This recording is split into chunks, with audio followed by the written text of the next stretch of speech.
देश की जो युवा पीढ़ी है वो ड्रग्स और नशे की लत की ओर आगे बढ़ती जा रही है। ऐसे में युवा पीढ़ी को नशे की लत से दूर रखने के लिए कई तरह के उपाय किए जाते हैं। खासकर जूनागढ़ पुलिस की ओर से इस मुहिम को काफ़ी ज़्यादा समर्थन दिया जा रहा है। जूनागढ़ पुलिस की ओर से इसके लिए कई प्रयास और एक्टिविटीज़ भी करवाई जाती है।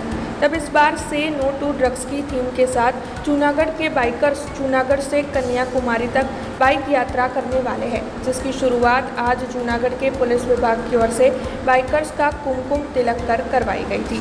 इस दौरान जूनागढ़ के बाइकर्स को जूनागढ़ पुलिस का सहयोग प्राप्त है और उनमें इस कार्य को लेकर बेहद उत्साह भी है।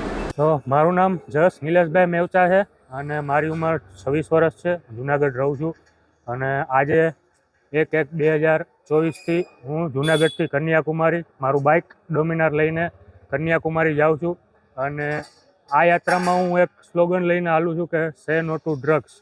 સે નો ટુ ડ્રગ્સ એટલા માટે કે અત્યારના જે યંગ જનરેશન છે એ ડ્રગ્સના જાળમાં બહુ ફસાય છે અને ઘરાયના ઘર બરબાદ થઈ જાય છે। એમાંથી થોડાક જાગૃતિ આવે કે ભાઈ રિયલ થ્રિલ જે છે એ ડ્રગ્સ લેવામાં નથી, પણ જે રિયલ થ્રિલ છે એડવેન્ચરમાં છે, બાઇકિંગમાં છે, સ્પોર્ટ્સમાં છે। જો તમે એમાં આવશો તો તમે ઓટોમેટિક ડ્રગ્સમાંથી દૂર જઈ શકશો। તો આ અમારી ટોટલ 6000 કિલોમીટરની યાત્રા છે અને 25 દિવસ જેવું અમને લાગશે। તો અત્યારે અમે અહીંયા એસપી સાહેબની અહીંયા ઓફિસે આવેલા છીએ અને એમનો પણ અમને ફૂલ સપોર્ટ છે અને એમને પણ અમને લીલી झंडी આપેલી છે। हमसे जुड़े रहने के लिए हमारे YouTube चैनल को सब्सक्राइब करें और नई वीडियो की नोटिफिकेशन के लिए बेल आइकॉन को दबाएं।